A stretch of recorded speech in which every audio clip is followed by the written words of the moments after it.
Cobain PSP emulator yang sudah rilis secara resmi di App Store. Bisa juga digunakan untuk mabar dengan teman kalian dengan mudah.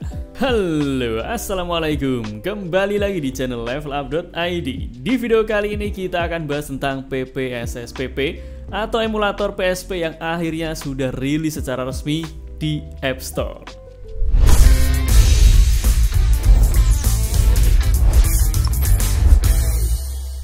Setelah beberapa bulan yang lalu kita bahas cara main game PSP di iPhone dengan menggunakan emulator PPSSPP yang kita install secara manual, akhirnya kali ini emulator PPSSPP rilis secara resmi di App Store yang bisa kita langsung gunakan dengan sangat mudah. Selain itu rilis juga emulator RetroArch yang bisa kita gunakan juga untuk main game retro di device iOS yang kita miliki. Walaupun mungkin untuk pengguna Android ini sangat terlambat sekali karena di Android itu sudah sangat lama PPSSPP ini rilis. Bahkan saat ini di Android sudah rilis emulator Windows yang memungkinkan untuk main game Windows di HP Android. GTA 5 pun juga sudah bisa dimainkan di Android dengan emulator Windows yang ada banyak sekali saat ini guys. Kita juga sudah pernah bahas emulator-emulatornya seperti Mobox, Winlator, atau mungkin Box64. Tonton aja linknya ada di deskripsi pada video ini guys. Dan untuk di video kali ini kita akan bahas bagaimana cara main game PSP dengan emulator PPSSPP yang akhirnya sudah rilis di App Store. Jadi buat kalian yang ingin main game PSP di iPhone kalian, tonton video ini sampai selesai. Tidak usah lama-lama lagi, langsung kita akan setup PPSSPP-nya. Oke teman-teman, sekarang kita sudah masuk di iPhone yang akan kita install emulator PSP-nya. Caranya sangat mudah, langsung aja teman-teman masuk ke App Store. Setelah itu kalian pilih search atau pencarian dan silahkan cari di sini PSP. Lalu silakan pilih yang PPSSPP PSP emulator. Maka di sini akan ada emulator PSP yang bisa langsung kita install dari App Store tanpa perlu set load lagi yang biasanya akan revoke setelah beberapa hari. Langsung aja kita akan install emulator PSP-nya ke iPhone kita guys.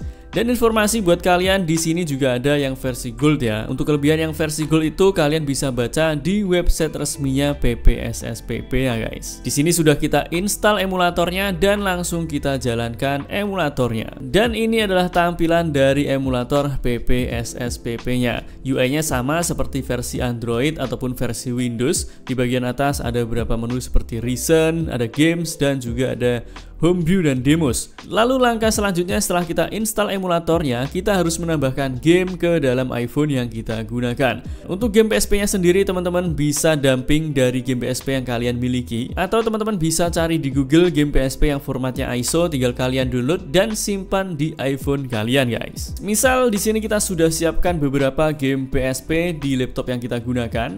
Kemudian kita akan kirim game PSP yang formatnya ISO ini ke iPhone kita. Caranya silahkan langsung hubungkan iPhone kalian ke laptop atau ke PC kalian. Setelah itu langsung buka iTunes. Kalau misal teman-teman belum install iTunes, silahkan install terlebih dahulu. Bisa download juga dari Microsoft Store. Setelah masuk di iTunes-nya, kalian pilih icon iPhone di bagian kiri atas ini, klik, kemudian klik lagi di sini dan pilih file sharing. Kemudian di sini tinggal pilih apps-nya yang PPSSPP, lalu pilih folder PSP dan pilih add file. Selanjutnya tinggal teman-teman pilih game PSP yang ingin kalian masukkan ke iPhone kalian guys. Lalu tinggal pilih open. Setelah selesai kalian bisa close iTunes-nya. Dan sekarang kita kembali lagi ke iPhone yang kita gunakan. Biar lebih rapi, kita akan pindahkan game-game tadi ke folder game di dalam folder PSP-nya. Kita keluar terlebih dahulu dari emulator PPSSPP-nya. Setelah itu masuk ke Files. Setelah itu pilih On My iPhone. Kemudian masuk ke folder PPSSPP. Di sini akan ada game-game yang sudah kita tambahkan tadi. Kalian pilih menu option di bagian kanan atas dan pilih select. Pilih semua game yang ingin kalian pindahkan dan pilih move to folder. Lalu pilih On My iPhone, masuk ke folder PPSSPP, masuk ke folder PSP dan masukkan ke folder game. Lalu tinggal pilih move di bagian kanan atas untuk memindahkan game ke folder game di PSP-nya.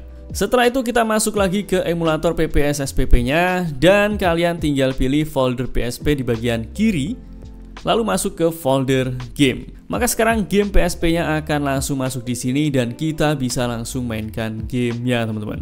Tapi sebelum kita mainkan gamenya, ada beberapa settingan yang bisa kita lakukan agar gamenya lebih bagus lagi. Caranya kalian tinggal masuk ke menu settings, Lalu di sini yang pertama kita akan setting grafiknya terlebih dahulu. Untuk backendnya di sini hanya tersedia OpenGL sayangnya. Untuk Vulkan masih belum support di PPS SPP versi iOS ini ya. Semoga nanti kedepannya support dengan Vulkan sehingga performanya bisa lebih kencang lagi. Kemudian yang kedua di sini kalian bisa setting rendering resolution. Silahkan kalian pilih mulai dari 1 kali sampai 10 kali. Kita akan coba 8 kali atau resolusinya 4K agar grafiknya mantap guys. Kemudian kalau kalian ingin nanti gamenya full screen, tidak ada black bar di bagian kanan kirinya, silahkan pilih menu display layout effect.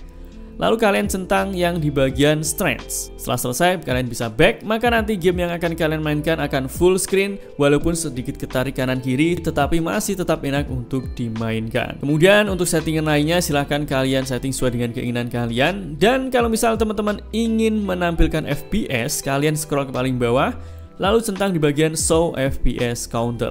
Kalau misal ingin menampilkan baterai level, kalian juga bisa show baterai persen di sini. Kalau misal ingin menampilkan speed juga centang di speed. Kemudian yang kedua kita masuk ke menu kontrol. Di menu kontrol ini teman-teman bisa mapping controller yang akan kalian gunakan. Kalian bisa mainkan game PSP-nya menggunakan gamepad juga. Tinggal teman-teman hubungkan gamepadnya ke iPhone, lalu pilih control mapping di sini. Lalu teman-teman tinggal mapping aja sesuai dengan keinginan kalian. Lalu kalau teman-teman menggunakan gamepad, jangan lupa kalian hilangkan centang di on screen control agar nanti tidak tampil controller di layar kalian. Tapi kalau kalian tidak punya gamepad, tetapi kalau teman-teman ingin mengkontrolnya menggunakan touchscreen aja, kalian aktifkan yang ini guys. Selanjutnya untuk setting audio kita biarkan default. Lalu untuk networking di sini teman-teman bisa setting agar kalian bisa main gamenya multiplayer. Jadi teman-teman bisa main game PSP-nya, misal main Tekken, kalian bisa main di 2 device dengan teman kalian. Untuk settingannya kita akan bahas di akhir video, jadi pastikan kalian tonton video ini sampai selesai. Kemudian untuk tools dan juga sistem kita biarkan default. Setelah itu kita back. Lalu untuk mulai mainkan gamenya, tinggal pilih aja game yang ingin kalian mainkan. Misal kita akan coba mainkan Tekken 6, tinggal klik di gamenya. Oke, kita sudah masuk di gamenya dan kalian bisa lihat grafiknya ini bagus sekali karena kita upscale sampai 4K. Dan dengan settingan render OpenGL pun ini juga sudah sangat lancar ya. FPS-nya 60 FPS, kalian bisa lihat di bagian kanan atas. Karena memang game PSP itu cukup ringan dijalankan di device Android ataupun iOS ini guys. Kemudian saat kalian main game seperti ini, teman-teman juga bisa ubah settingannya. Kita coba pause, kemudian kalian bisa pilih menu option di bagian tengah atas. Maka akan tampil menu seperti ini, teman-teman bisa langsung pilih settings dan tinggal kalian setting aja sesuai dengan keinginan kalian. Kalau misal ingin keluar dari gamenya pun tinggal pilih exit to menu untuk kembali ke menu utama dari PSP-nya. Selanjutnya kita akan bahas bagaimana cara setting agar kita bisa main multiplayer dengan teman kita. Untuk main game multiplayer itu ada 2 opsi yang bisa kita pilih. Yang pertama, kalian bisa mainkan di jaringan yang sama atau teman-teman bisa mainkan dari jarak jauh. Untuk di video kali ini kita akan sharing yang menggunakan jaringan yang sama aja. Kalau kalian ingin mainkan jarak jauh, kalian bisa cari di YouTube ya, karena nanti kalau kita bahas juga videonya akan terlalu panjang. Sekarang kita akan setting aja agar kita bisa main multiplayer. Caranya silahkan masuk ke menu settings, lalu masuk ke menu networking. Yang pertama silahkan langsung kalian aktifkan yang enable networking atau WLAN, centang di sini. Lalu scroll ke bawah, untuk WLAN channel kalian setting ke auto. Dan di sini untuk ad hoc servernya silahkan kalian aktifkan yang enable built-in pro ad hoc server. Kemudian untuk yang change pro ad hoc IP-nya silahkan kalian klik di sini. Kemudian pilih toggle list dan silahkan pilih IP kalian.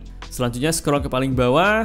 Untuk port offsetnya silahkan setting, misal kita setting ke 1900 aja. Pilih OK. Setelah selesai kalian bisa back dan untuk HP yang satu ini sudah siap untuk kita mainkan. Kemudian sekarang kita akan setting untuk HP yang kedua. Kalian masuk ke PPS SPP-nya. Di sini kita menggunakan HP Android dan langsung pilih menu settings. Lalu masuk ke menu networking. Sama seperti tadi, aktifkan enable networking WLAN. Kemudian scroll ke bawah dan aktifkan juga enable built-in pro ad hoc servernya. Setelah itu kalian pilih yang change pro ad hoc IP address dan pilih edit. Lalu tinggal teman-teman masukkan IP address yang sudah kalian setting di iPhone kalian tadi atau di HP yang kalian jadikan server. Kita tinggal ketikkan di sini dan pilih OK. Setelah selesai pilih OK lagi, kemudian scroll ke bawah dan untuk port offsetnya silahkan setting ke 1900 juga. Samakan dengan settingan di iPhone atau di HP kalian satunya. Selanjutnya kalian bisa back dan tinggal jalankan aja game yang ingin kalian mainkan. Misal di sini kita coba sama-sama jalankan game Tekken, maka sekarang kita sudah bisa main multiplayer di game Tekken dengan PPSSPP ini guys. Jadi itu tadi teman-teman pembahasan kita tentang emulator PSP yang akhirnya saat ini sudah secara resmi masuk ke App Store. Semoga kedepannya semakin banyak lagi emulator yang bisa masuk ke App Store seperti emulator PS2, PS Vita atau mungkin emulator lainnya. Semoga video ini bermanfaat untuk kalian. Jangan lupa like, comment, subscribe, dan share video ini ke sosial media kalian agar semakin banyak orang yang mendapatkan manfaat dari channel ini. Sampai jumpa di video selanjutnya. Assalamualaikum.